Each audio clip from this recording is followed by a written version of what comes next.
Are you familiar with FBI Special Agents Kyle Seraphin? I'm familiar with the name. Is that yes? I'm familiar with the name.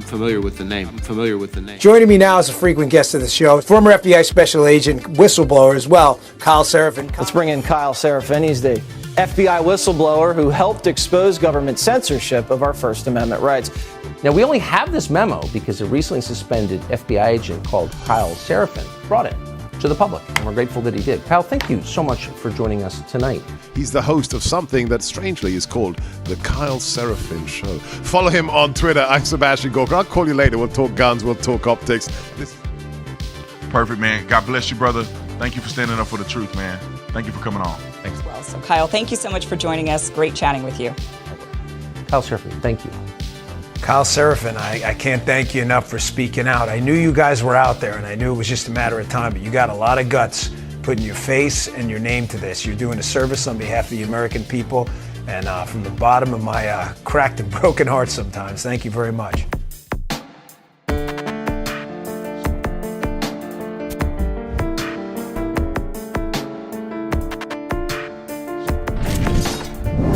Take a look behind the curtain with a real whistleblower and American patriot. Prepare to embrace the uncomfortable truth because this program has no time for comforting lies. Here is civil liberties enthusiast, Second Amendment defender, and recovering FBI agent Kyle Seraphin. Hello, my friends, and welcome to the Kyle Seraphin Show. Today is Thursday, November the 16th, and as the intro just said, that's my father reading it. This show has no time for comforting lies. Today is going to be probably a little bit heavier than some of ours. Yesterday, we had a little bit of fun. Today is going to be a serious topic with a serious person. I don't always say that we have a special guest. I think that's kind of silly that people always say that sort of thing. We really do have a lovely person to talk to. We're going to be talking to Geri Perna in just a moment, and we're going to be telling a story that is should trouble you. Many of you are going to be at least a cursory familiarity with what she's about. You may have seen her in the new movie Police State, which we're going to run the trailer for one more time so you guys get kind of a prep for it. Before we get into the interview, I want to get all the sponsors, and I want to say thanks to all the people that support our show right up front and right away. So we're going to do that right now. If you guys don't mind, we're going to front load it. Let's start talking about my friends over at Patriot Coolers. You can go to patriotcoolers.com, use promo code Kyle. That saves you 10%. What do they sell? They sell soft-sided and hard-sided coolers. They sell tumblers like the one I've got sitting on my desk right here. This one is already empty, my 16-ounce. That's what I start with, folks. I start with the bigger one, and then I burn through the 19-ounce. You can see the tumblers there. Use my promo code Kyle, K-Y-L-E, gets you 10% off. Free shipping is always the case after you get the $50 mark. Pretty easy to do. And they support the Kyle Seraphin Show. They support veterans in this country who have mobility issues. What's better than that? A Houston-based Texas company, just like we are, Texas-based. Says Patriot on it. You're not a Yeti. You are not a whatever other things are. I saw the other one in the back of a truck the other day said Lifetime. You're not a Lifetime. You're a Patriot. Get a Patriot cooler. Do that. Let's also talk about 4Patriots. We have a theme here. You guys might recognize it. The 4Patriots, the number 4patriots.com/Kyle. Some emergency food and some preparation ideas. If you guys want to prepare for a pending disaster, this is how you can go do it. Use our promo code KYLE. You'll save money on all the items that they have on there. Get yourself figured out. Do not be one of those people that's looking around when something goes wrong and you try to figure out what happens in the moment. If you fail to plan, you are in fact planning to fail. Check out the Family Emergency Supply Bundle. You can check out their emergency food. You should keep it with you where you go so you have it. You've got other options there for power. You never know. Comms devices, water filtration, all these kind of things. The number 4patriots.com/Kyle, 4patriots.com/Kyle. Let's do one more. Let's thank Mike Lindell. He's actually been really great. Sent us a check really recently. MyPillow.com/Kyle, K-Y-L-E at the end of it. MyPillow.com/Kyle, or just go to the website. Use my promo code Kyle. You get all the discounts you'd get from anybody else, but you can support our show with it, and they do, in fact, send us money, so we are very appreciative. Mike Lindell, a good guy, one of those funny people in the world who has really turned his life around and managed to do something pretty great. I know a lot of you guys know he's been persecuted and prosecuted by the FBI. They came and stole his phones and got into it with him. Go check out his pillows, check out his towels, check out what you're into. I'm going to get some of that stuff sent over here. I need some new slippers. I am in the market. So Christmas is coming up. Check it out. MyPillow.com/Kyle, K-Y-L-E. There it is. Okay, we've run it as far as we want to go. Let's get deep into this thing. Like I said, a very special person, Geri Perna. She's going to tell us her story. I want to first just welcome you on. Thanks for joining me, Geri. I'm really glad to have you on the show. Thank you for having me, Kyle. Thanks for your patience, kind of waiting on us getting set up here. I'm looking forward to hearing this because I think I have some questions that you might answer in the way you answer some of the other questions, but there's some specific things about the story that I want to know. I've never heard him discuss before, so we're going to dig deep. We'll take as long as it takes and as much time as you want to give us. First of all, it was really nice seeing you the other day in Mar-a-Lago with the Police State film. Tell us how you were approached to go out in that, and then I'm going to get into who you are and some of the story that got you involved as well. Well, Dinesh and I met a couple of months after Matt's ordeal, and I had told him, I said, if you ever decide to do a documentary on this, I would gladly participate or contribute anything you need from me. And lo and behold, Dinesh reached out to me in the spring and asked me if I would be willing to participate. And that was this spring. So that came together pretty quickly, I guess. I didn't know what the prep time on that was. We're going to roll the trailer. We're going to have you watch it. And I know this is emotional for a lot of my viewers. It's kind of emotional for me and you because we both have different angles of this sort of story, but it's definitely impacted our life, the weaponization that's gone on. And then we're going to hear about you. We're going to hear about Matthew, and we're going to hear about how that's changed dramatically. I think probably the arc of your life as well. And let's do that real quick trailer so people get a taste of it so they can see who you were in the movie, although you look just the same, I think. We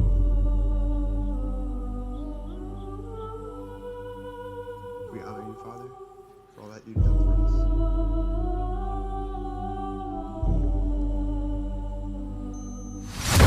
us. Chief Division Counsel and DOJ have approved a no-knock breach. We want the subject to be on display, doing the walk of shame, full visual impact. Any questions? Are we becoming a police state? Government told American citizens they couldn't go to church on Sunday. For the first time in my life, I'm saying to myself, am I going to get a knock at the door? FBI warrant, come to the door now! The Patriot Act and FISA were used against Donald Trump. These individuals have commissioned the biggest propaganda play in U.S. history. They don't go after the people that rigged the election. They go after the people that want to find out what the hell happened. We don't need to have a crime. What we need is a person to look at. And then we go find out what crime you did. FBI! Our focus is shifting. Our main priority as a bureau is going to be domestic terrorism. It really paints anybody who's right of center. If you're a pro-life, pro-family Catholic, they define you as radical. These are anti-government. We have freedom of religion and freedom of speech! Violent extremists, and they must be dealt with. We can do anything we want.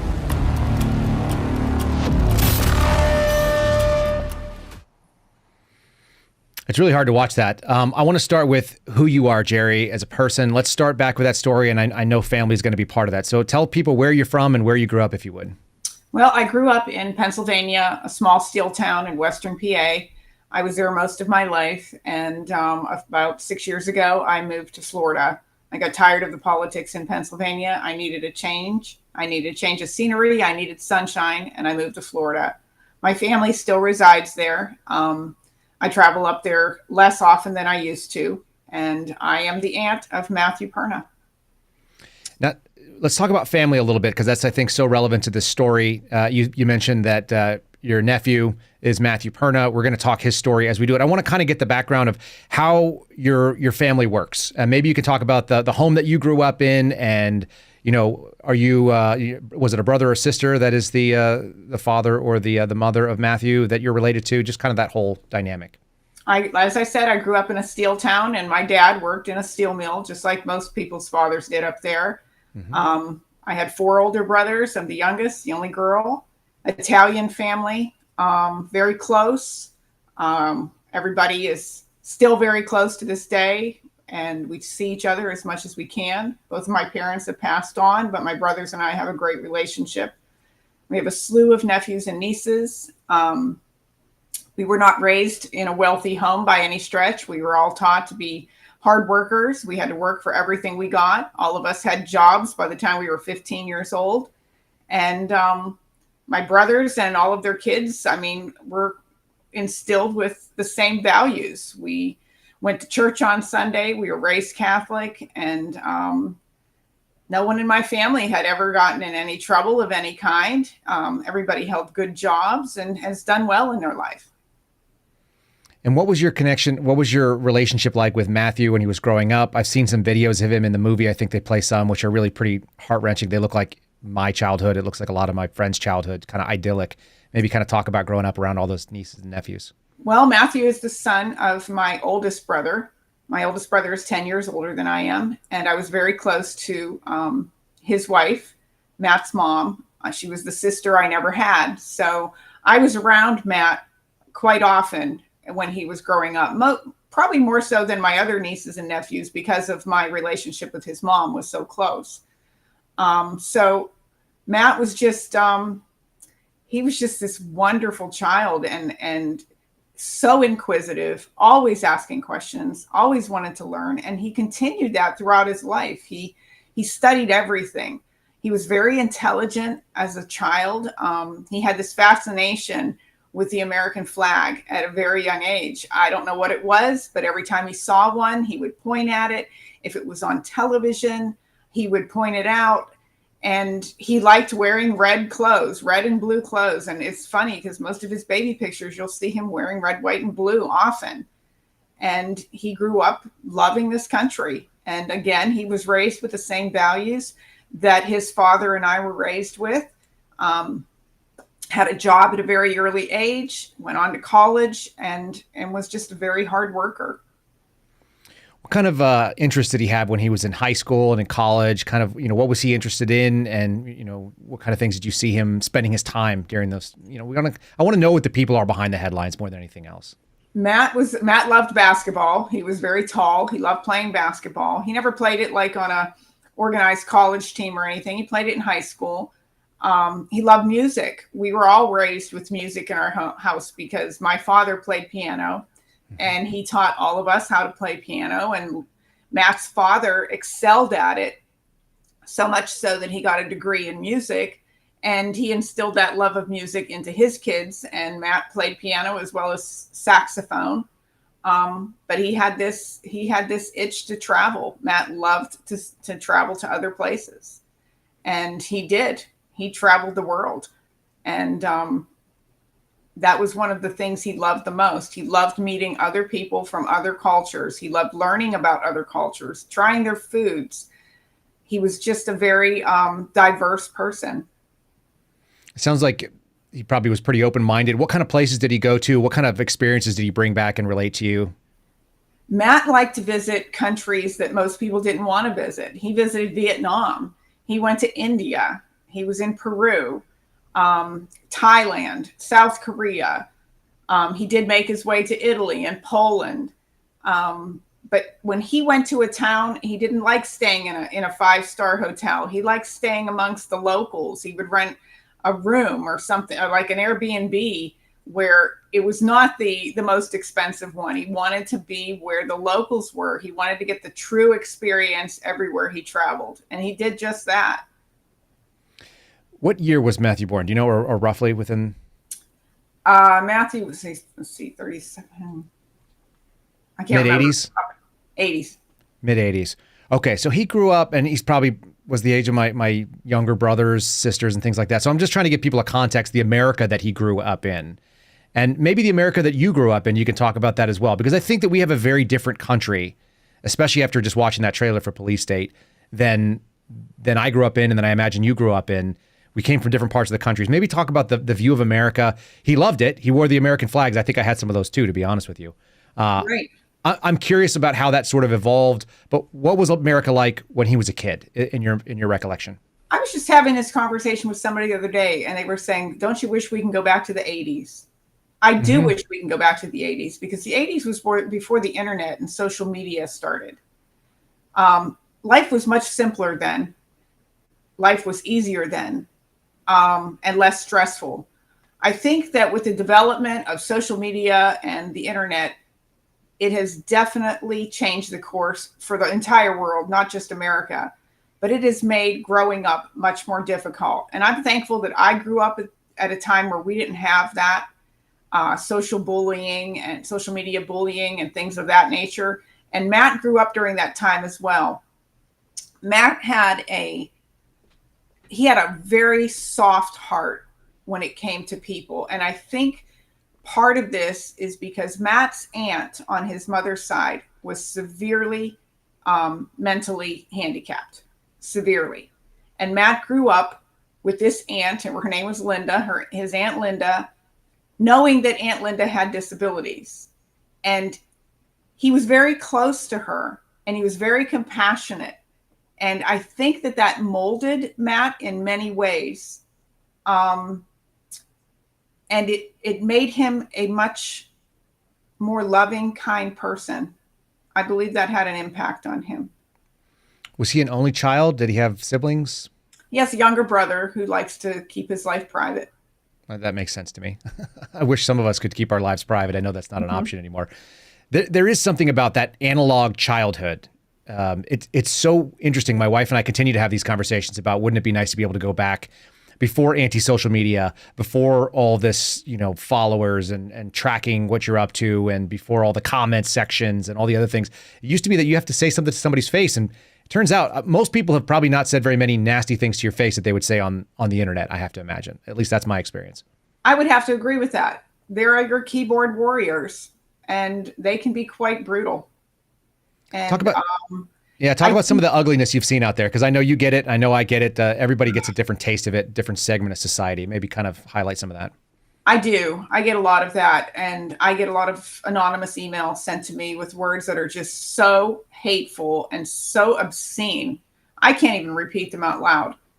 And I quite frankly am more disheartened by the amount of hate in our world than anything else. Because, we're talking about, I'm the survivor of a family member who's gone, and yet you feel the need to put salt in my wounds. I don't understand the level of hate that we have reached. And I don't know, maybe it is because they are keyboard warriors who can say whatever they feel like without being exposed as to who they are. But I wish we could go back to a time when that wasn't possible. Yeah, I wonder why there's so much. I think it's sort of impotent rage. I just wonder if you have any reflection on it, because I continually think about this. Why are people so angry? They didn't know you. They didn't know Matthew. He didn't affect their lives in any meaningful way. Like, they never came across him. How is it that these people are so furious, it seems, that they would send some of the most nasty bile to someone they've never met? Like, what would make that happen? To be honest with you, I'm going to just say it. I think some of them are soulless. I really do. We have reached a point where God is not important in many lives of many people. Many people are being raised without God in their life at all. You have a generation of children that don't know why we celebrate Christmas. And I think that a lot of this is the reason people are the way they are. They have no fear of God because they don't believe in him anyway. So I think that they don't feel that there will be any repercussions for their actions, and they feel that because they're doing them anonymously, that they aren't as impactful on themselves. Are they, though? I don't know. I think they are. I think they're going to pay a price someday. They're going to be surprised. You mentioned growing up in a Catholic family. I have the same experience. You mentioned people not having God in their life, which I think I see that as well. I think you're correct in that analysis. Did Matthew have a faith that he practiced? And if so, what was that like? Yes, we were all, like I said, we were all raised in a Catholic upbringing. But Matt, like myself, we left the Catholic religion. We just weren't in agreement with a lot of the rituals and things that take place, and the cover-ups within the Catholic Church we became quite disgusted with. So Matt was a born-again Christian, as am I. And we went to non-denominational churches. But we were raised to go to church on Sunday. We were raised with values. We were raised to pray before we ate. And Matt carried that throughout his life. And he had a Bible that I don't think there's one page in Matt's Bible that isn't written on. He put notations on every page. I don't know how many times Matt read through the Bible, but I know it was several times. And he had a close walk with God. Mm-hmm. Let's talk about how he was traveling. He got out of college. What did he do for work when he got out of college? He took a regular 9-to-5 job in Toms River, New Jersey, working for a company. And it was an office job. And I knew it was not something Matt wanted to do. Matt was a free spirit. He didn't belong in an office. But nonetheless, he stayed with this company for a couple of years, and they had an opening in their office in Pittsburgh. And he decided to take the office job in Pittsburgh, and he moved back that way. This way he was closer to family. And he worked there for a little while, and there were going to be some cutoffs, some layoffs in the job, in the company. And Matt had befriended a black gentleman that worked in the warehouse at the company. And when it was announced that there were going to be layoffs, he found out that this person was going to lose his job. And Matt just did not like working for a 9-to-5 type of job. He did not like that atmosphere. It wasn't him. And he went to his boss and he said, if you could get rid of me, but keep the guy in the warehouse, would you do it? And he says, well, we just have to make cutbacks, and wherever we make them, it doesn't matter as long as we show that we've cut back some expenses. So Matt took the firing, and the guy in the warehouse got to keep his job. Wow. And I knew that from that point, Matt was going to do great things, because now he was able to spread his wings, and he got involved in some different holistic type products, and he started marketing those, and he excelled in it. But prior to really taking off in that, he had heard about this opportunity to teach English in a foreign country. And he applied, and he went to work in Thailand, and he taught English in Thailand for a year to elementary school children. And he loved it. He loved it. And when that contract was over, he applied for another, and he worked in South Korea doing the same thing. And Matt would use his weekends to explore the country, or breaks to go to neighboring countries and learn the culture, learn the language. He knew several languages, traveling as much as he did. He wanted to go to Italy to meet our family in Italy. So he took a course in Italian, and he was speaking fluent Italian. So when he went to Italy, he could speak to our family. He was just brilliant. And so when he was in Korea teaching, we got news that his mom had gotten leukemia. And I texted him and I told him, I said, Matt, I think you need to come home. So Matt came home, and he dove back into his holistic medicinal cures, and he wanted to help his mom get through this. And he researched everything, and he found out about alkaline water being the health benefits of alkaline water, especially to someone with cancer. And Matt purchased this Kangen water filtration machine for his mom, and he had her drinking this water. Well, this led to other things. Matt found out the benefits of drinking alkaline water, and he started selling the machines himself. Well, they were expensive, and not everybody could afford one. But he knew there were people that could benefit from drinking this alkaline water. So he calls me one day. He says, Aunt Geri, he says, I need to get these BPA-free containers for water. And he said, have you seen any anywhere? So I'm telling him, well, let me look when I'm out. I'll make sure I'll let you know. So everywhere I went, if I saw them, I would tell him about them. And I finally said, Matt, what are you doing with all these containers? He said, well, there's people that could benefit from this water, but they can't afford the machine. So I'm using my machine, and I'm filling up these containers, and I'm delivering the water to their house. I said, you're selling water? He said, no, Aunt Geri, I'm just giving it to them. They can use it. They need this water. It's going to help them. That's the type of person he was. And he was into CBD oil. He sold for HempWorks. And I mean, he did quite well. He did not believe in the modern medicines that the pharmaceutical companies push. He did not believe in vaccines. He did not believe in chemotherapy. As much as he wanted his mom to avoid that route, she didn't. And he watched her deteriorate. He watched her body just deteriorate. But he did his best. He did, to help her as much as he could to get through it. And Matt never had health insurance.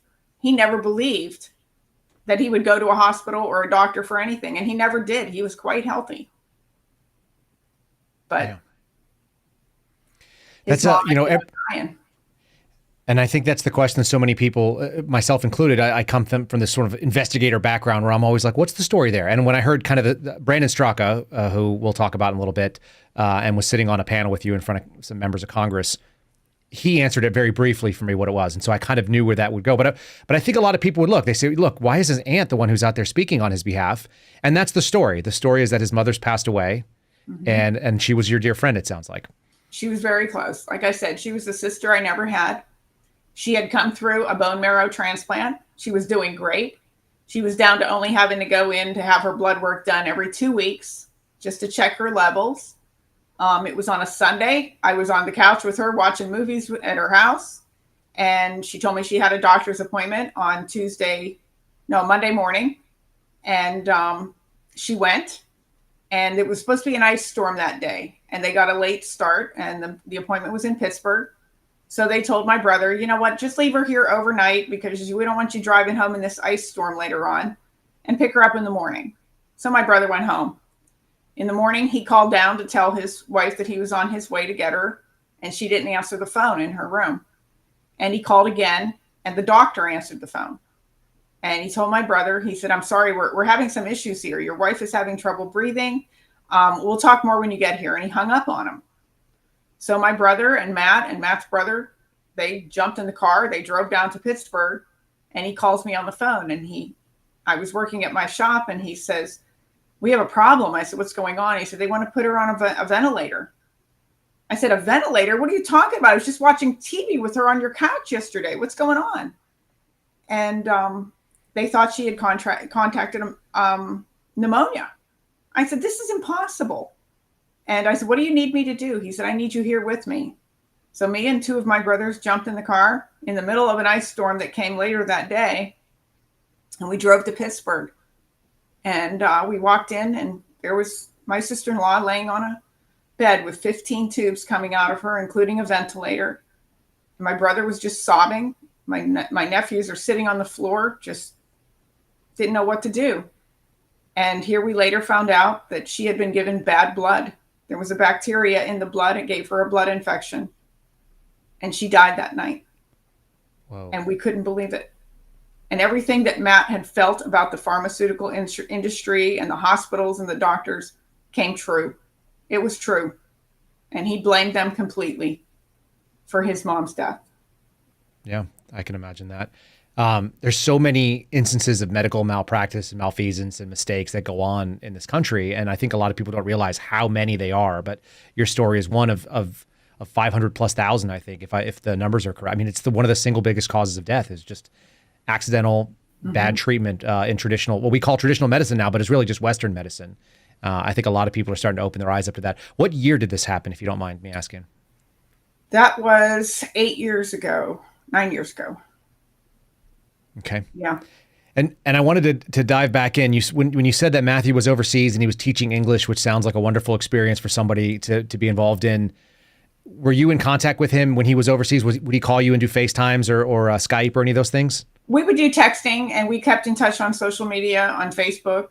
And Matt sent postcards. Matt sent, in his lifetime, thousands of postcards.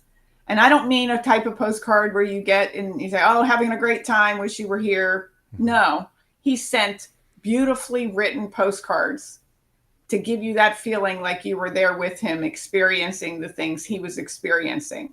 He belonged to some kind of an online postcard club where you were given 4 names a week to send a postcard. And in turn, your name was given to 4 strangers somewhere in the world, and you would receive postcards.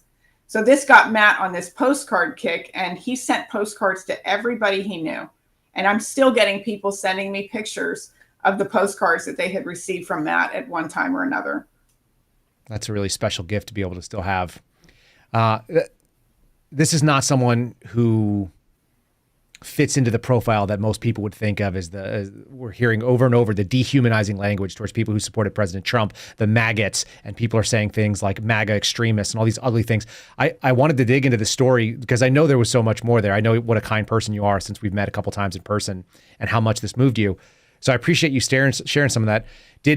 How did his mother's death affect his outlook on life? You just said that he didn't like what happened in the hospital system, but I'm curious if that changed his positivity at all. It changed a lot of things for him.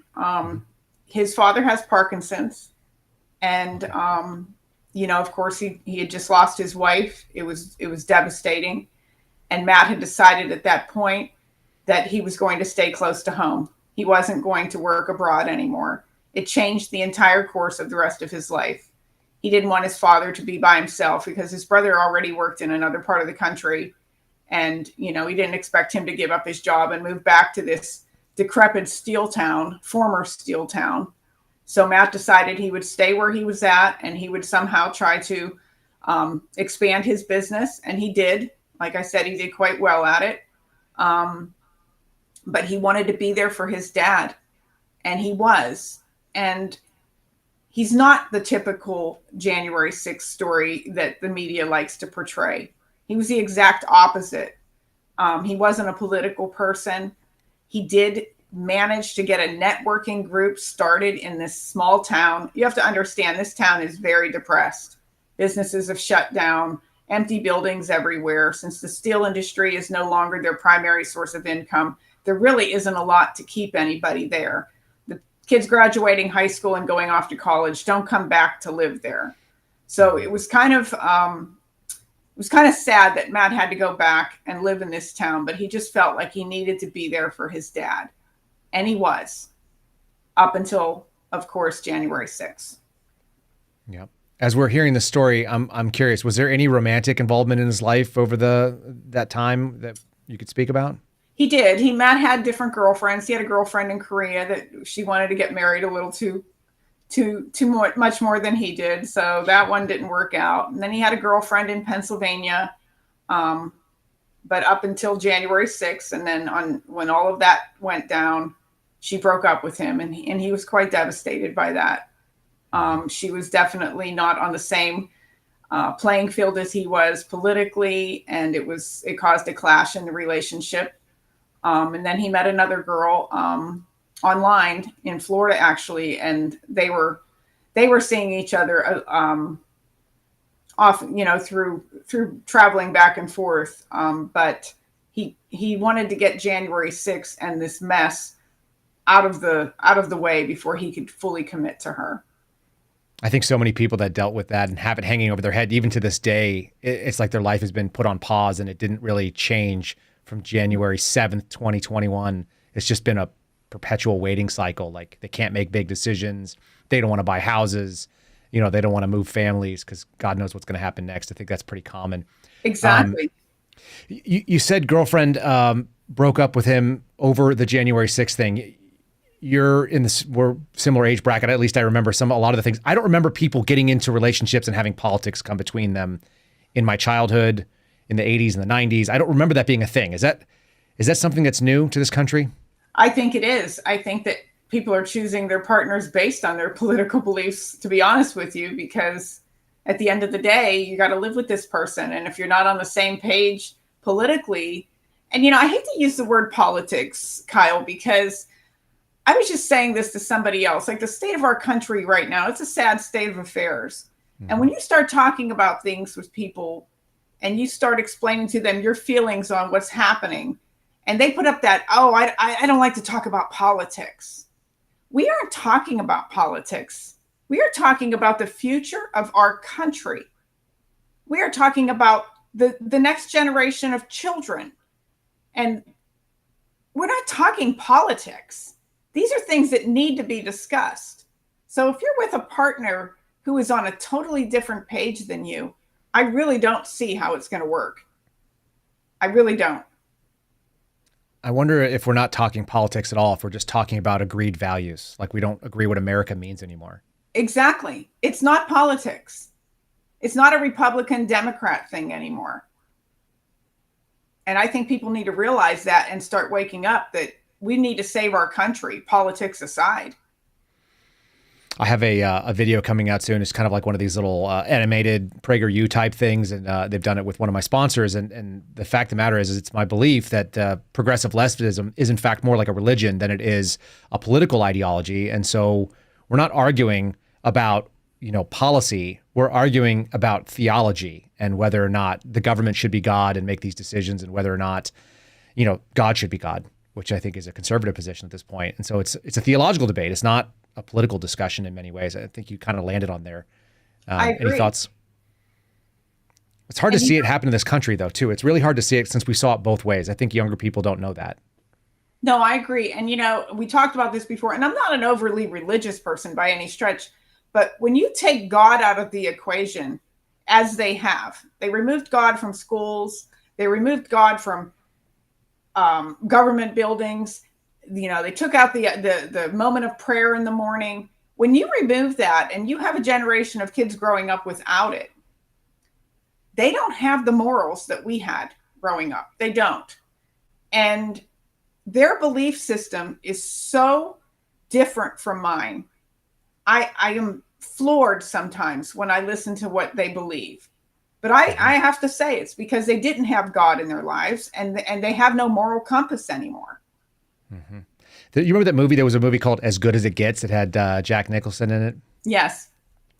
And at one point, there's this great who's the female lead in there? Is it Helen Hunt? Helen Hunt is in there, and so he's getting in the car and he's driving with the kind of effeminate guy. I can't remember his name. Brad Kinnear, maybe, or is that his name? Greg Kinnear. Greg Kinnear. He's got the dog, and he's going to drive them in the convertible or whatever. And at some point, someone says, whatever his character's name is, "How do you write women so well? Like, you're such a great writer. How do you write women so well?" And he has that iconic, fantastic, either late 80s or early 90s line. He said, "Well, I think of a man, and I take away reason and accountability." Right. And it just punches you like right in the gut. In my experience, that's actually not how you don't take away women's reason and accountability. That's not what women are. But it is what leftists seem to be right now, that you take away reason because they don't seem to make sense to themselves. And accountability is that really big piece. And maybe that's why people send such vitriol. They don't think they're going to ever account for it. And that's God, by the way. Like, God equals accountability at some point. Exactly. Exactly. I agree with that completely. And you see that they're coming out of school, and I'm sorry to use the word dumb, but I just watched a video last night. Most of them don't know the 50 states. Most of them don't know the first thing about government. They don't know the capitals. They don't know, really, they don't know how to tell time if it's not a digital clock. And I'm wondering, they don't know how to read cursive. They certainly couldn't balance a checkbook. No, they couldn't. What are they learning in school? But boy, do they know the names of all the Kardashians. We are doomed. If this is the next generation, we are doomed. I was reading somewhere where the number one career that high schoolers are aspiring to have is a social media influencer. This blows my mind because AI is eliminating so much. What are these kids going to do? Live with their parents the rest of their lives? And make TikTok videos? We literally, so we got Ryan Matta, who's producing the show, and Ryan and I have had this conversation multiple times offline. Ryan, do you remember what the percentages are of what kids are saying they want to be social media people? It was some horrible number. Yeah, it's 75% of children want to be YouTubers when they grow up. It's not all it's cracked up to be, folks. And not everybody has the ability to do it. Like, not everybody wants to see you get punched in the nuts over and over again. Jackass was a big thing when I was in high school, and I remember thinking that was dumb. But I guess there's a segment of it. We're moving more towards Mike Judge's Idiocracy than we are towards some sort of like future. It's a dystopia, but it's dumb. It's a sad dystopia. Yes, it is. So we touched on politics a little bit. Sorry, I got a little commentary, but I feel like it's always worth to kind of just touch on the broader cultural impact of it. Matthew is not a cookie cutter, quote unquote, MAGA person. And I think the way that you've described his life, he's kind of an interesting and unique flower in the world. There's not a lot of people that are like that. We don't know a lot of people. Most people probably don't know someone who's lived in multiple countries and spoken multiple languages and had jobs overseas and all that. That's unique. But a lot of people do have that impact with tragedy. You said he came back home. He's in PA. What were his political leanings? Why did he get activated into politics at all? And where did he start with that? To be honest with you, Matt, like I say, he was never really political, but when Bernie Sanders came on the scene, Matt took a liking to him. Mm-hmm. And we would go back and forth about Bernie Sanders. And I think one of the things was, that Bernie was supportive of is college, being free for everybody. And Matt, who loved to learn and wanted to get other degrees, just did not want to take on the expense that that it would incur to get another degree in something. And I think he leaned towards a lot of the things that Bernie Sanders supported. And he took a lot of flack for that because we just thought Bernie was crazy. And then when President Trump came on the scene and he had that very first debate with Hillary Clinton, and just the way that President Trump speaks and his no holds barred and saying the things that everybody wants to hear, Matt was enamored with him. And he read his book, and he started showing support for President Trump at that point. And he wanted him to win. And when he won that presidency, when he won that election, Matt was just elated. And Matt's businesses were doing fantastic during President Trump's 4 years. And he was a huge fan. He was a huge supporter. He was exactly what this country needed in Matt's eyes. And he made no bones about wearing his Make America Great Again hat and supporting him as much as he could on his social media sites. But he wasn't like constantly preaching politics or anything about Trump on his Facebook. If you were to see Matt's Facebook, it really was about love and acceptance and doing the right thing and living your life in a way that you should be proud of, or your parents would be proud of. It was not all about politics with him. He loved everybody too. And even though Matt was a Trump supporter, he was very open to people who were Democrat and other and people of other religions and other races. He had not 1 ounce of racism in him, which is ironic because they think everybody from January 6th was racist. Yeah, we'll have to break into that because I don't understand where that narrative came from. And I lived in D.C. at the time that January 6th happened.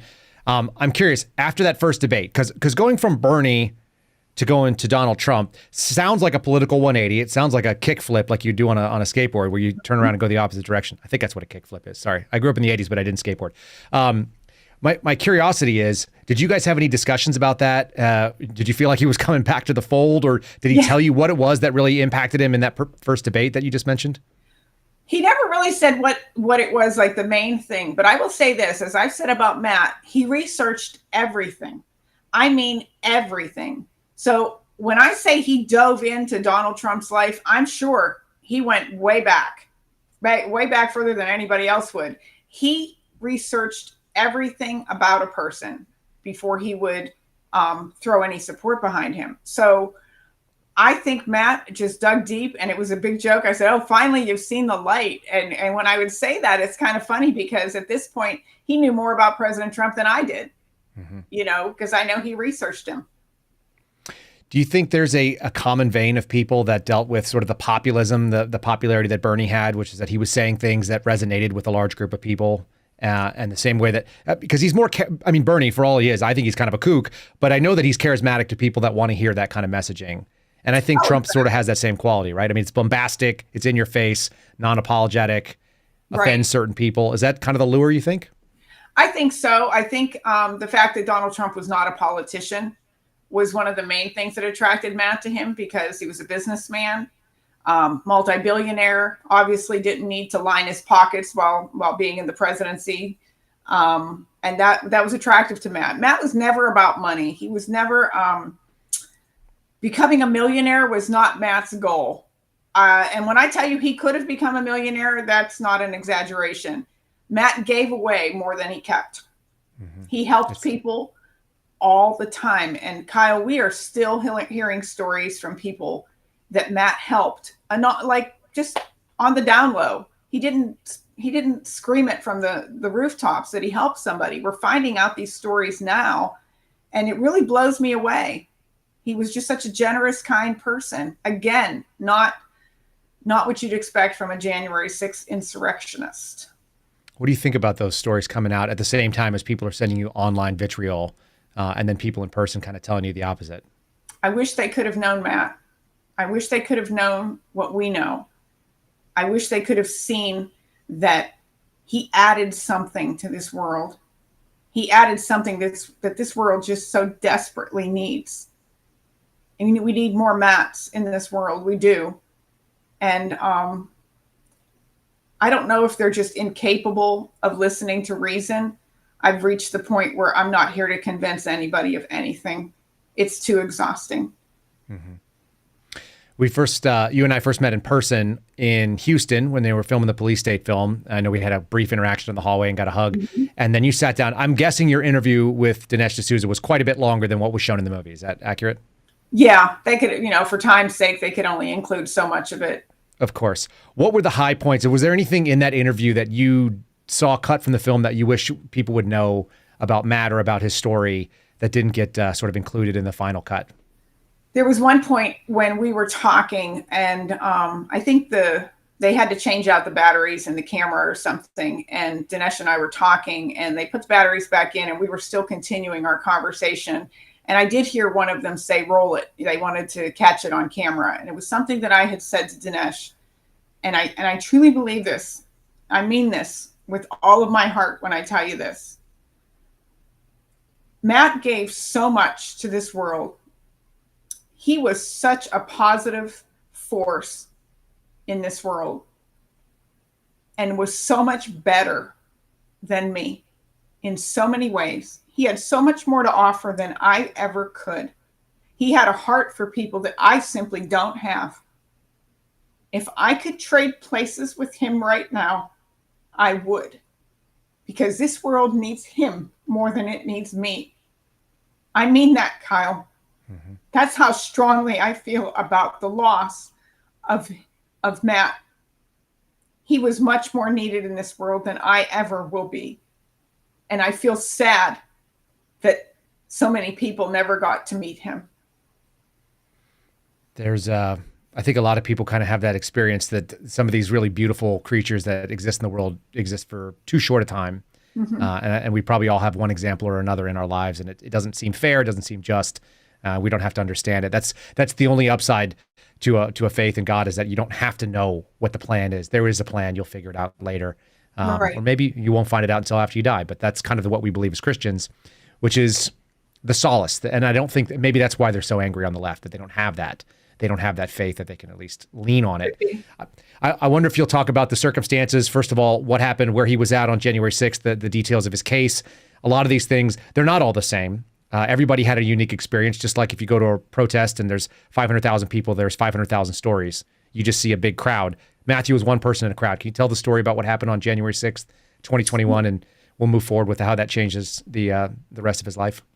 He went to January 6th with some friends, and he thought like it was going to be a day of celebration, and he wanted to be part of it. He had been to several Trump rallies prior to that, and just expected it to be pretty much like any of the other rallies he had gone to. But in this case, he was hoping that Mike Pence was not going to certify the election. And, he was going to be celebrating in the street with all these other people who believe the same as he did, that the election was stolen.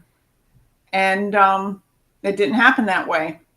And he went into the Capitol through an open door. He was in a group of people pushing from behind, and there were police in there, but they pretty much stepped to the side, and he walked through, and he was filming with his phone for Facebook Live.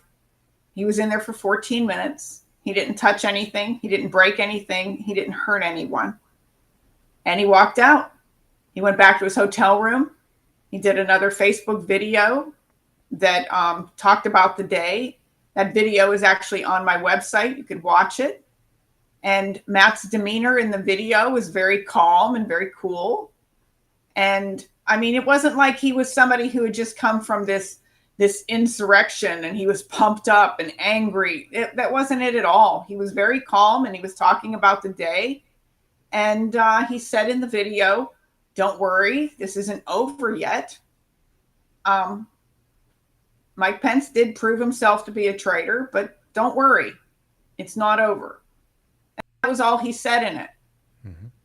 About a week later, I was sitting on my couch, and I was on Facebook, and somebody had posted a link that there were people from January 6th whose pictures were on the FBI website. So I clicked on the link, and I was scrolling through the pictures, and I came across Matt's picture on the website. And I just, oh my gosh, dread just came over me. And I called one of my brothers up in Pennsylvania. I said, we have a problem. Matt's picture is on the FBI website for January 6th. He went to Matt's house at 6 o'clock that morning, and Matt had already known about it. And Matt called a former police officer who was retired and asked him what to do. And he said, you should call the FBI office in Newcastle, Pennsylvania, and tell them who you are. So at 9 o'clock that morning, Matt called the FBI office and told them who he was. And they were going to send a couple of agents out the next day to talk to him. And that's what they did. They came out to my brother's house and they interviewed Matt for a little over an hour. And he thought it was a misunderstanding. He thought, let me just tell these guys what happened. I didn't break anything. I didn't see any signs. You know, by the time Matt was there were no barriers around the Capitol. So he didn't see a barrier that he was crossing. And he thought he would tell them what happened and that would be the end of it. But there was something in my heart that told me that was not the end of it. Mm-hmm. So I booked a plane ticket to fly home. I said, we need to get you an attorney. And we asked several people that about a criminal attorney, and we were given the name of this guy in Ohio. And we had a meeting with him. And when we pulled up to his office, there was a Biden sign in the yard in front of his office. And I said, Matt, I don't like the sounds of this. He said, let's hear him out first. Let's go hear him out. I don't like the looks of it. I really have a bad feeling. He said, no, Aunt Geri, let's give him a fair chance. As I said, Matt just did not judge people based on their political beliefs or anything. So we walked in there and Matt liked him. He was a very gruff person, but he had 52 years of criminal justice experience. And he kind of blew it off. He said, this is no big deal. These are misdemeanors, because that's what they were going to charge him with, were misdemeanors, parading, trespassing. He said, this is a slap on the wrist. Well, it was later, about a week later, they slapped 220 of these same J6 people with the felony charge. But let me backtrack. The FBI showed up a second time and they arrested Matt at his house with the 4 misdemeanors. What did that look like? They took him into the Newcastle office and they kept him for 3 hours and they released him. And it was, like I said, a week later, they came back with the felony charge, but he was never taken into custody at that point. Mm-hmm. Let me dig into something just a little bit, because I think it's going to be poignant for the audience. We had my friend Garrett O'Boyle on, who sits and has the same sort of experience with me, a deep and abiding distrust right now for the FBI, which I'm sure you have a similar one. And we discussed that feeling of dread. You named it, dread. Can you tell people what that felt like in your, just describe the feeling of what it is to have that sensation? Well, as I said, I have several nephews and nieces and brothers, and none of us have ever had any trouble with the police at all. I mean, no arrests of any kind. To see my nephew's picture on an FBI website was like a feeling of fear that I have never known before. I just, it gave me a very bad feeling, like this is not going to end well. And the fact that he was on there with dozens and dozens of other pictures, it just came to me like at that point, like, why do they have all these photographs of these people? There is something more to this. This is not just some random picture of Matt at the Capitol. This is planned. And I knew that because of that, this was not going to be over. This was not going to be a slap on the wrist. This was not going to have a good outcome. Mm-hmm.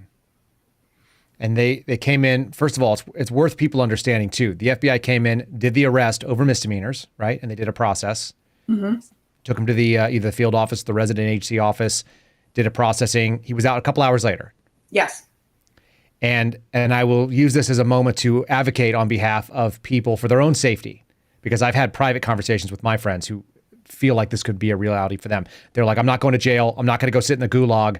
I'm shooting it out. And the answer is like, don't do that. Don't start there. Like, number one, those agents are not really your problem. But moreover, the odds are is you're home by the end of the day. My wife and I had this conversation last night, almost through tears on her end.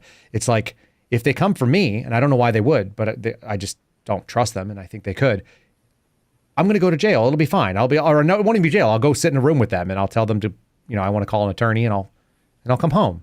It'll be okay. I'll be wearing nothing but tiny boxer shorts and a pair of cowboy boots or something. I'll do something obnoxious because they got to deal with that. They got to deal with me having no shirt. I'm not going to put on clothes for them. But you come home, and he came home. You knew it wasn't over. Did Matthew think that it was over? Did he think like, hey, this is all wrapped up, it's all going to be good? Did he have that happy attitude, or did he start feeling your dread, do you think? Well, like I said, when he was arrested and came home, at that point, he still only had the 4 misdemeanors. And it was a few days later that they added the felony. And that's when it got very serious. What was that conversation like, if you know? Was it through his attorney? Did they call him up? How did they serve him with the idea that he was going to have? It was through the attorney. It was through the attorney. And at that point, I was scrambling because different people had sent me videos and things of Matt that day. Because first of all, Facebook took his account away from him. They had taken the video that he had posted at the Capitol. They took the video of him at the hotel down. So we didn't have access to those at that time. But somebody had sent me video of Matt outside of the Capitol. And it was 2:58 in the afternoon. And I said, okay, so you were outside. You had not yet gone into the building, and Congress had adjourned at 2:15. So there's no way they can stick this obstruction of Congress charge on you. You weren't even in the building till like 45 minutes later. And so I, sent that over to his attorney, and I said, here, this is your answer right here to the obstruction charge. He wasn't even in the building. And his attorney said, it's not going to matter. I said, what do you mean it's not going to matter? It's proof right there. He wasn't in the building. And they said, they're not looking at that. They're still going to go with the obstruction charge. And I couldn't understand that for the life of me. I thought we had a piece of evidence there that proved that he wasn't in the building during a session of Congress, but it didn't matter. And I knew at that point that nothing he said or did was going to make a difference. Do you think Matthew knew that too? Yes, because he got consumed with worry. I mean, consumed. I made several trips home during that year, and it was just to be there to help with damage control. And one of the times I went home, we couldn't find Matt. He was not answering his phone. He was not at his house. I was cooking dinner for my whole family to come over, and Matt was supposed to be there, and we couldn't find him. And we were very worried about him that day. It was in the middle of the winter, and he told us where he was at. He texted that he was at Cook's Forest, Pennsylvania. And we later found out he was going to jump off the bridge. But we were able to talk him down and bring him home. And as hard as we tried, we would feel like we were getting somewhere with him, and he was showing signs of, reason and that there is hope. And then he would see something on the news, another bunch of people arrested for January 6th, and it would bring him right back down again. And the postponements and delays were constant in his case. He would get himself all ready, and at the time it was COVID, so all of his meetings were via Zoom. He would get himself all ready, he'd have to go out to his attorney's office where they would have a Zoom call with the court, with the DOJ, and Matt would get his suit on and get all prepared mentally for it. And a half hour before, he'd get a phone call and say, oh, don't bother coming out, Matt. They postponed the hearing. They canceled it. It's 3 weeks from now. And then he would get ready, he would be brought down all again, and then he would have to build himself up for the next meeting, and they would cancel it again. And they kept saying it was a delay in discovery. And I said to Matt, Matt, it's a delay in discovery because they haven't discovered any evidence on you yet.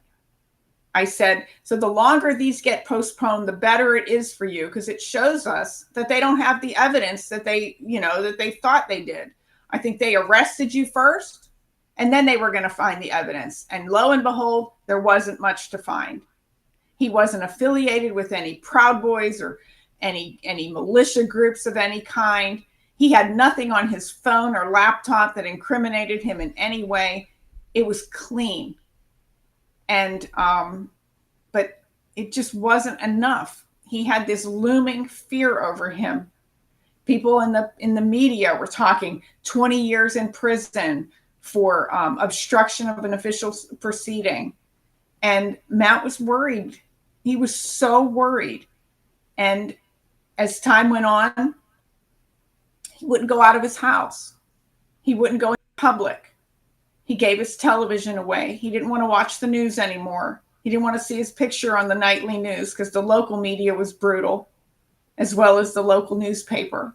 Mm-hmm. And if he did meet a friend, he would meet them an hour outside of town for coffee because he didn't want to be seen. He was so embarrassed. And his dad's health was declining because of the stress of the situation.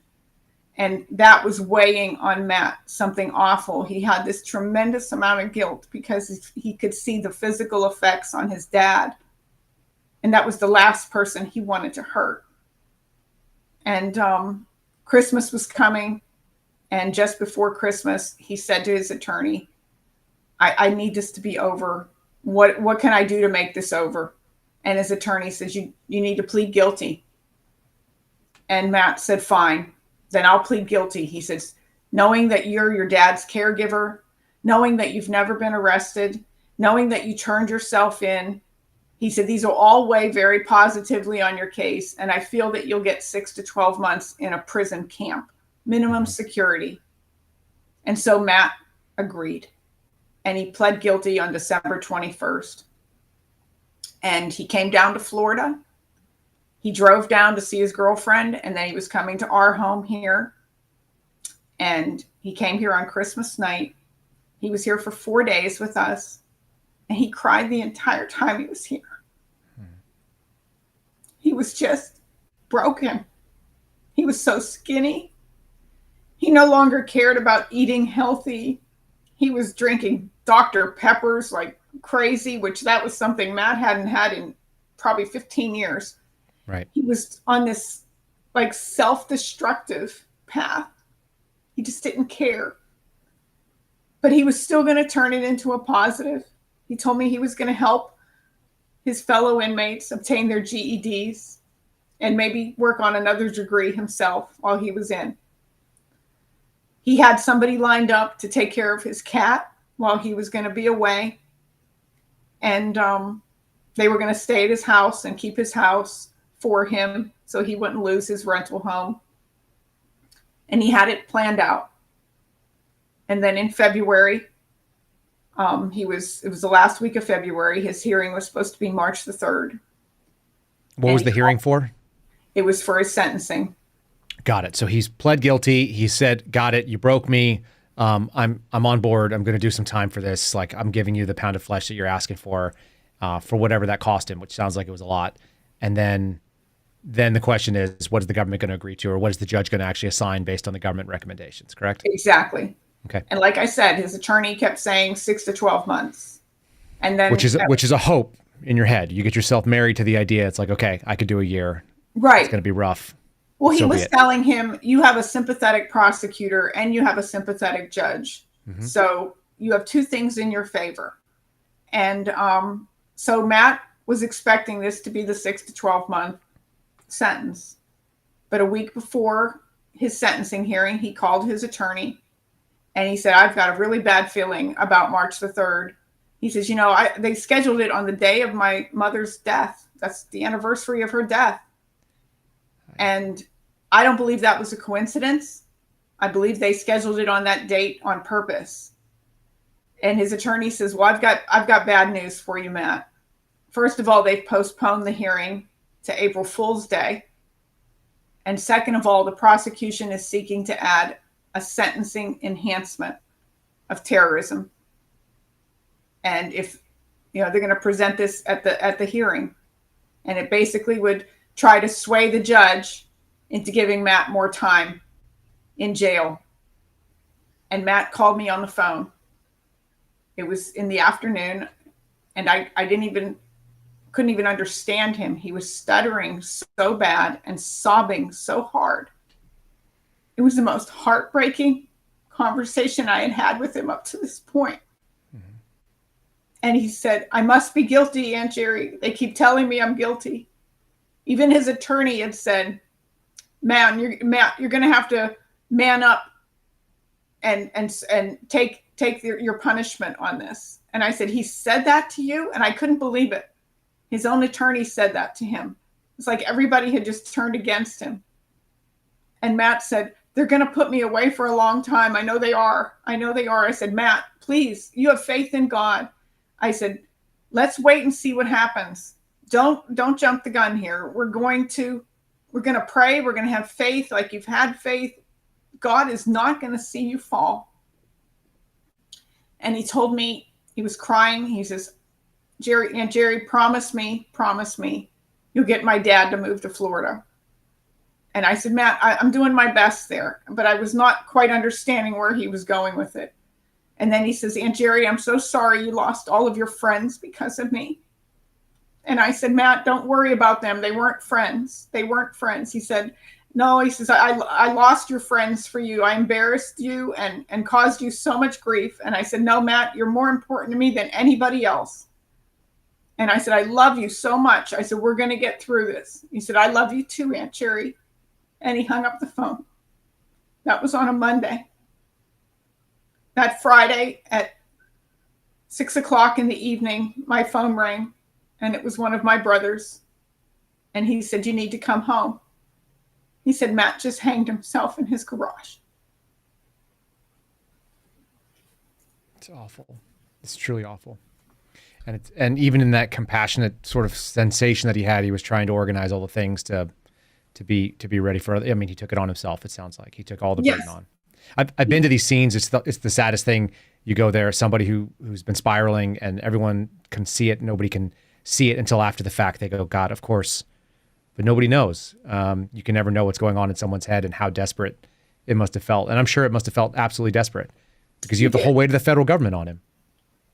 His country had turned on him. Mm-hmm. The country he loved. Yeah. His government failed him. So many people failed him. What about the prosecutor? I know you've had some poignant moments. You had a conversation with the prosecutor at some point. How did that come about? After Matt died, I wanted the paperwork from his case. Mm-hmm. And I had one of my brothers go to his attorney's office and request all of the paperwork. And it wasn't complete. I know it wasn't complete, but there was a lot of email exchanges and motions that were filed, and it was all thrown into this box, and it was all mixed up. And I honestly believe it was on purpose, because I don't believe his attorney did his job. I don't. But I got this box of paperwork, and it was just a mess. And I sat here one day, and I was spreading it all over the floor in my bedroom, trying to put it in chronological order. And I came across this one email from the prosecutor to Matt's attorney, and it had his name and phone number on the paper. And I didn't think twice about it. I picked up the phone, I dialed the number, and I left a voicemail for him. And about an hour later, I get a phone call back, and it was an operator. She said, this is an operator in the prosecutor's office, and I want you to know that you are on a recorded line with several witnesses. And I was thinking to myself, fine, what do you think I'm going to do? That is really strange, just for what it's worth, because I've called AUSAs many times. I've never had anybody say that. I don't know that they record them, but they obviously set this thing up to do that. Exactly. They knew who they were calling. Right. Okay. And so I thought to myself, well, I know what to say and what not to say, and I'm certainly not going to make a threat. That's not in me, Kyle. I'm not the type of person that's going to threaten anybody.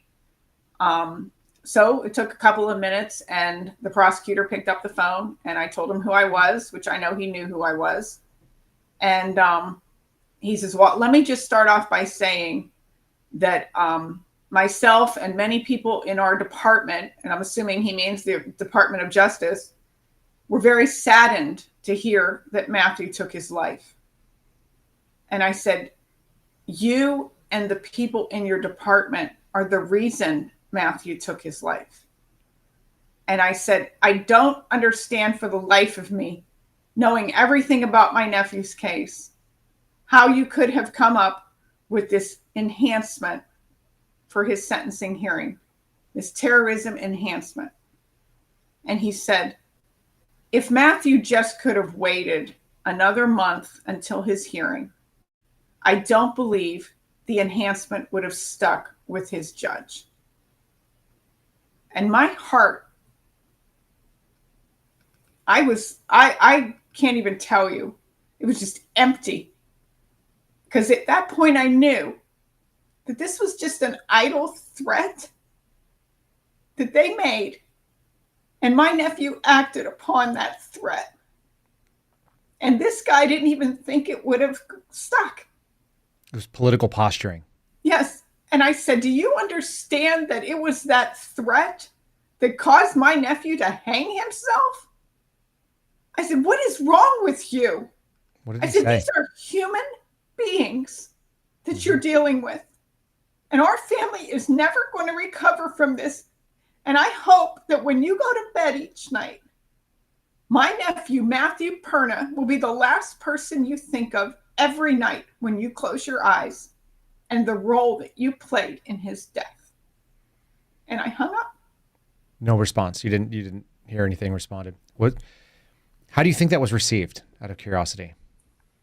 Based on the tone of voice that you heard earlier. You know, unless I was talking to Satan himself, that man had to be affected by my phone call. He had to have.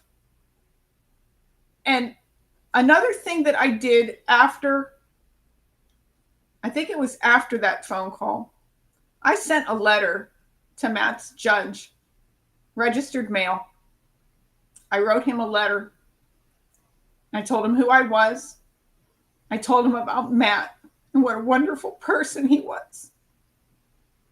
And I asked that judge in my letter if he would please start looking at these people as human beings and treating them as such, and understanding that they have families who love them, and that one moment of a mistake in their life shouldn't cost them what it cost my nephew.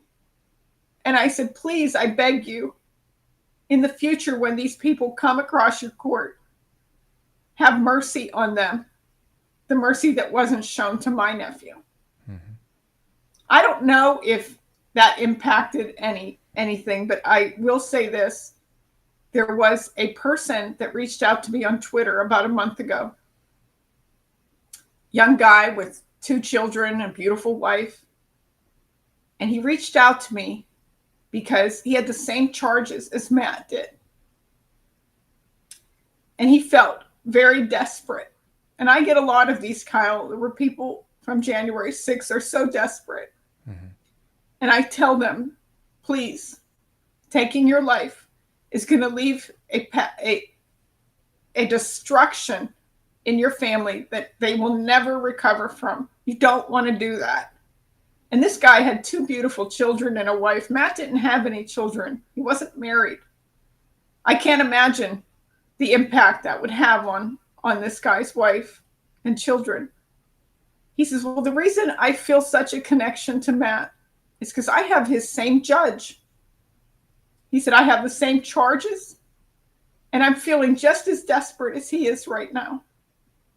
And I told him I would be praying for him, and I was here for him if he needed me. I said, please update me once you have your sentencing. He got back with me the day of his sentencing. The judge gave him 12 days in prison, in jail, and a $5,000 fine. And in as much as I was happy for this guy, there was this huge selfish part of me that was so pissed. Was Matt going to get 10 days in jail, 12 days in jail, 30 days if he'd have stuck it out? Or is it possible that my letter to the judge changed his outlook on these people from January 6th? Yeah. And I will never know. And as happy as I wanted to be for this man, I was jealous for Matt. If that makes any sense. It makes a lot of sense, actually. And there's something to be said. I mean, like I said, a lot of times we see things in the rearview mirror that we can't see when it's happening. You told us a story about Matthew's life. You told us about how he was willing to lose his job, his temporary comfort, something he wasn't into. He didn't need it. He didn't need the job, but it was a job and it was paying him. And he said, no, take me, save this person.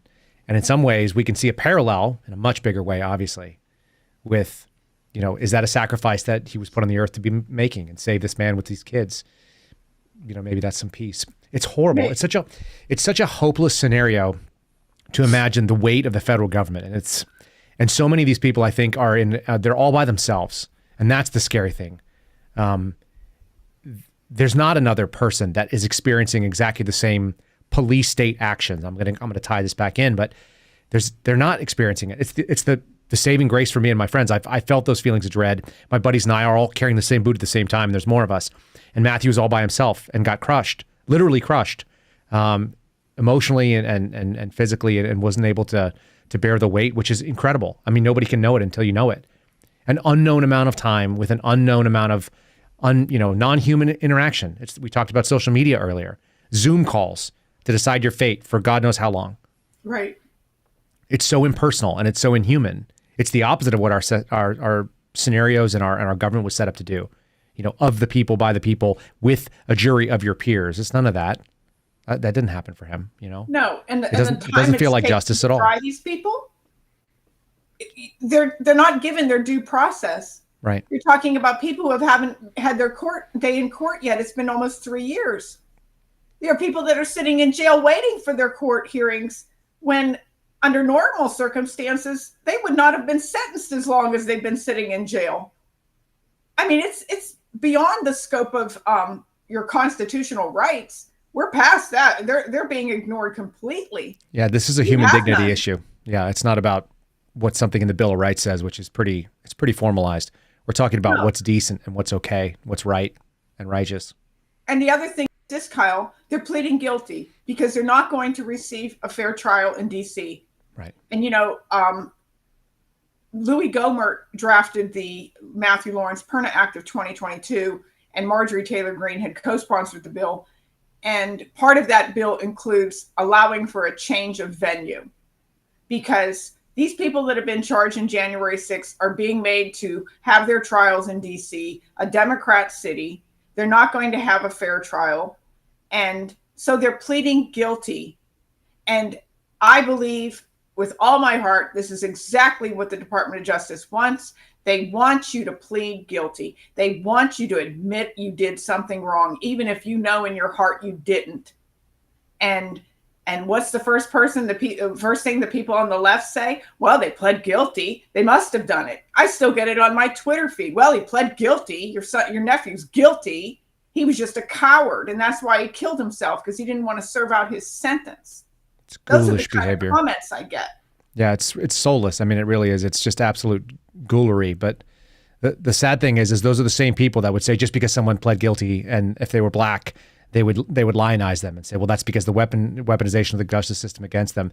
It's a double standard. There's no reason or accountability, as we said earlier, and unfortunately, it's like we have to win, and the way we win is on top of the lives of people who, by all accounts, it sounds. Was he ever in a fight that you know of? Did he ever get in a physical altercation with anybody? No. And did he show up to fight on that day? The videos you see of him, was he getting combative with people? No, he had an American flag, and he had a MAGA hat on.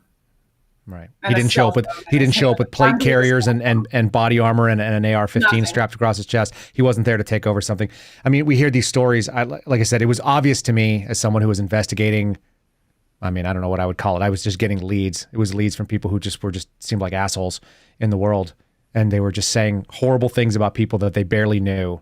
We'd get them in and it's like, this is trash. Why would you investigate this? And a fundamentally unfair process has been taking place on there. It's why we keep sharing these stories. I've had the Proud Boys on that were sentenced to unbelievable amounts of time, 25 years, 32 years. We brought them on for the same reasons. It's like, How do you even square that when we know that people that have raped children are out, or people that have done child pornography, made it, distributed it, shared it, they're in the months. They're measuring their sentences in months, and they've irreparably damaged things that will never be right, like children that'll never be right. No.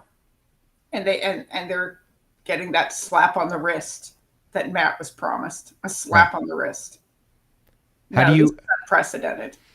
How do you go through your day? I mean, how do you go through your day? Can you forgive these people? Can you forgive the people that were involved in this?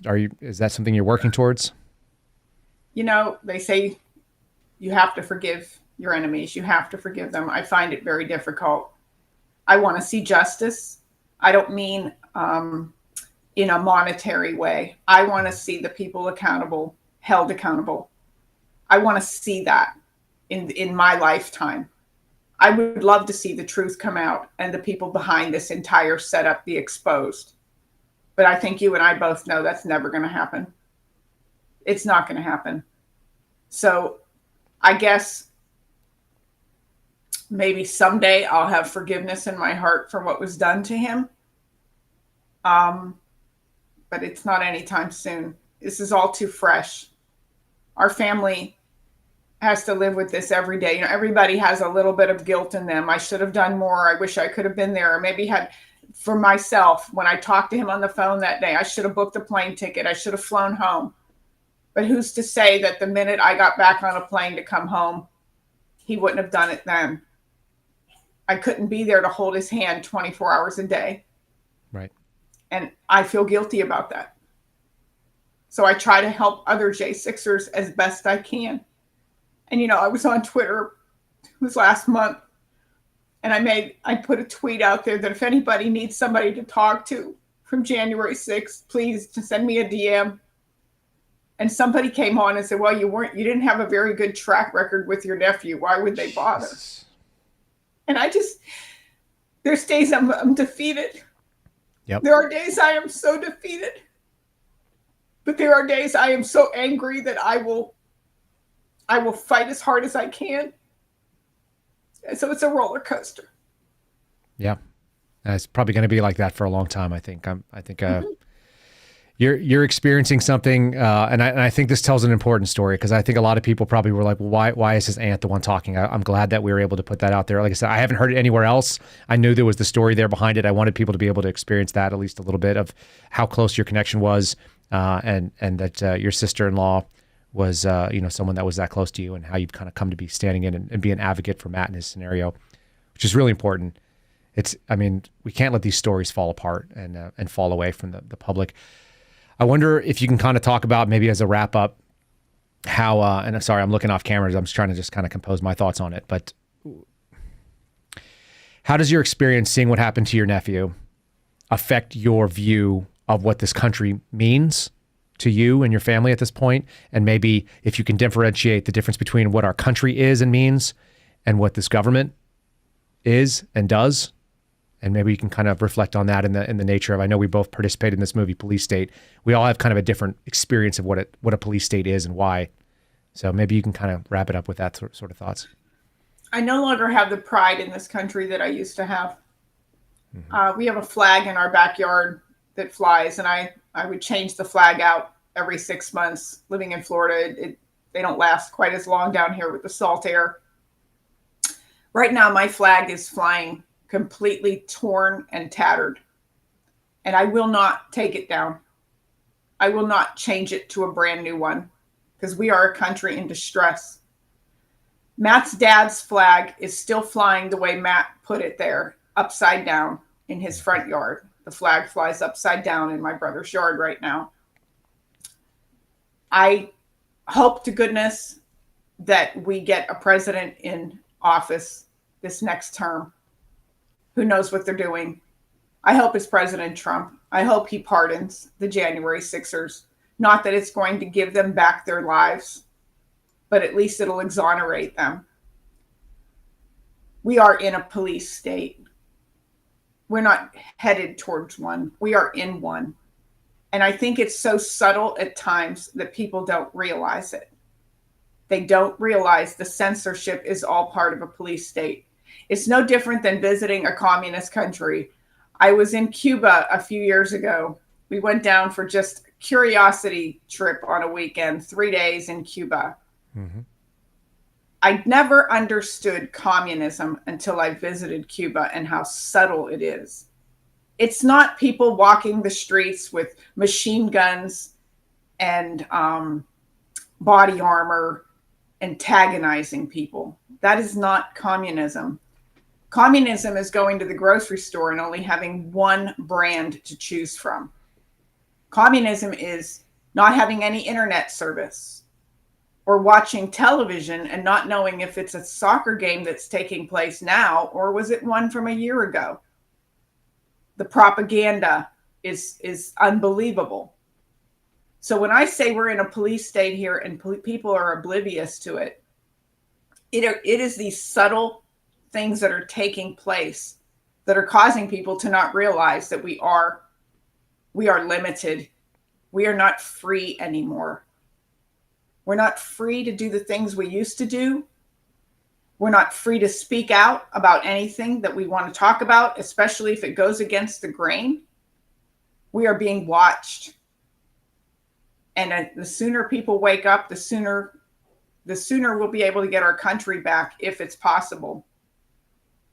But my flag will stay the way it is until I see a change in this country, and it's a country I can be proud of again. I think that's going to resonate with a lot of people, and I think that as long as there's Netflix and there's Uber and there's Uber Eats and Costco is still open, that many people will not have the experience that you and your family have had of what it looks like. It is slow and creeping, and it's insidious and self-censorship. That was something you just said right now. People afraid to talk. I heard Matt Taibbi talk about going to the Soviet Union when he used to live over there, and he said it wasn't what people didn't say. Or it wasn't what they said, rather. It was what they did not say, that they would have mindless chirping conversations. A lot of what Twitter is such a good name for it. I used to hate the name, but it's mindless chirping a lot of times where people are not saying things of value or of consequence or things that are bearing their soul the way you just said right now that have impact, because they're afraid to. And self-censorship is actually the best tool of the police state, because you're censoring yourself. They don't even have to do it. They've already taught you to internalize the censorship. And so once that happens and there's fear, and it comes from cases like what happened to Matthew, where don't be like him because it'll happen to you next, is sort of the implicit warning that he has. Exactly. I know what you've said is going to impact a lot of people in our audience. I know that people are going to want to reach out and connect with you, both to offer condolences, but also some people are going to be looking for some support. We have some people that are probably facing some tough decisions in the next couple weeks and months. Can you share ways that you want to be in contact with people, how you'd like people to be able to follow you and the website? And I think we have them queued up here so we can show them as you talk about them. Well, you can follow me on X. I am under my name, Geri Perna. I am on Truth Social, just Geri65. And you can visit our website, rememberingmattperna.com, where you can view a lot of Matt's photography, the different appearances that I've made, updates. We're in the process of starting the Matthew Perna Foundation. We hope to have that up by the end of the year. We're going to continue Matt's generous legacy through the foundation. It won't be political because he wasn't political, but it'll be mostly humanitarian efforts and scholarship funds. Also on that website, I would like you to watch that video of him on January 6th, because it is that video that they were using as part of the terrorism enhancement when he said, "This isn't over yet." They took those words out of context from that video, and they said that was a threat to the U.S. government. Of course they did. Yeah, sadly, of course they did. There's it's soulless, and it's a lack of humor, and it's a lack of just even human experiences. Once again, that dehumanization. Anybody who can listen to those things can hear 10 different things. And I hope that there's a thought that your letter really did change the life for that one family and probably others who you won't hear about. And maybe that's the legacy we end on there. I really do appreciate you coming on here. I know we've been meaning to do this for a while, and I appreciate you grabbing me when we were at Mar-a-Lago and for being brave enough to continue to tell your story. I know this is an advocacy thing for you now, and making yourself available to folks. So Geri, thanks so much for coming on. And I wish you peace, and we'll be adding you to our prayers as well. And I think a lot of others will. Thank you so much, Kyle, for the opportunity. I really appreciate it. No problem at all. All right, ladies and gentlemen, that's Geri Perna. You can find her website. They're all going to be in the show notes. We appreciate you sticking through and listening to sometimes the hard conversations that we had here.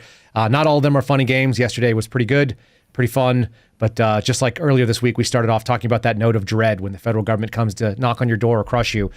What do you do, and how do you handle it? And you hope that you can look at the example that there is a lot out there. There are people that are pulling for you, and that your experience, you're not alone. And please reach out to Geri. You can reach out to me. Of course, you can reach out to Garrett O'Boyle. You guys know that. Let's plug Garrett's merch real quick here. He's been making these shirts. This is what keeps his time. This is how he keeps himself out of the darkness that is out there. Check out our merch store. It's the-suspendables.com. You're just supporting the O'Boyle family as much as anything else. You're putting them in the basement to go out there and stamp out these shirts instead of thinking about the awful things that are going on in the world and that are happening for his employment. The fact that they left his family homeless in the middle of the winter as winter approaches again. I'd much rather him be slamming these things out. And of course, our American flags are all upside down, just like Geri talked about. They're all flying in a state of duress and in distress. They're even sitting here on my coffee mug. It's upside down. The stars are down. They have to be.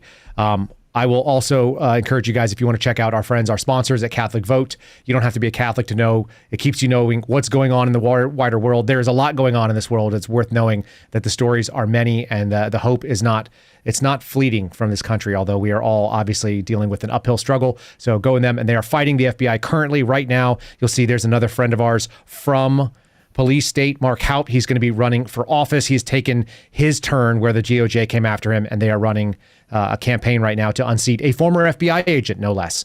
He's trying to get rid of Representative Fitzgerald in his area so that they can actually start acting on behalf of the American people. So you can support Mark Haupt. You can support Catholic Vote. You can go and give if you want to do a monthly donation or if you want to do a one-time. By all means, check them out. And they've been sponsoring the Kyle Seraphin Show since you guys have probably started joining us. So we really appreciate them. That's it. That's all for it, folks. We got one good review. It's a nice review. It's been kind of a rough show to watch. I know many of you guys are seeing this and thinking, gosh, it's pretty heavy. This is one is coming from, if you leave us a 5-star review on Apple, we will read them on the show. This one from November 4th, Thumper 93436 says there should be a Congressional Medal of Honor for civilians. 5 stars. Kyle deserves a Medal of Honor for his courage, going unarmed into a fight in the most dangerous and unprincipled elements of our government. While the bullets may not be flying in his direction, the knives are certainly looking for his back. Each of these podcasts are awesome in preparation and content and presentation. He's a gift to the nation. A lot of it is because the gift of the sharing that we get from our guests like Geri Perna. So we really do appreciate her coming on today. And we appreciate you guys as listeners. We stream the show at 0930 every Monday through Friday. It's 8:30 in Texas, America, Liberty Hill, Texas, where we're coming out of. We will be on here tomorrow with Steve Friend for Friendly Friday. And we'll end the week on an aggressive note as we do going into the weekend. Thank you so much for sitting with us and joining us. Follow Geri. Like I said, in the show description, you can find all of the contact information that she referenced, and we really appreciate it all. We appreciate you all. God bless you. God bless all these families that are going through so much tough times in this rough moment for our country. We'll see you tomorrow. Thanks for listening to The Kyle Seraphin Show, streamed live weekdays on rumble.com/Kyle Seraphin. Follow Kyle on Twitter, Truth Social, and Instagram at Kyle Seraphin.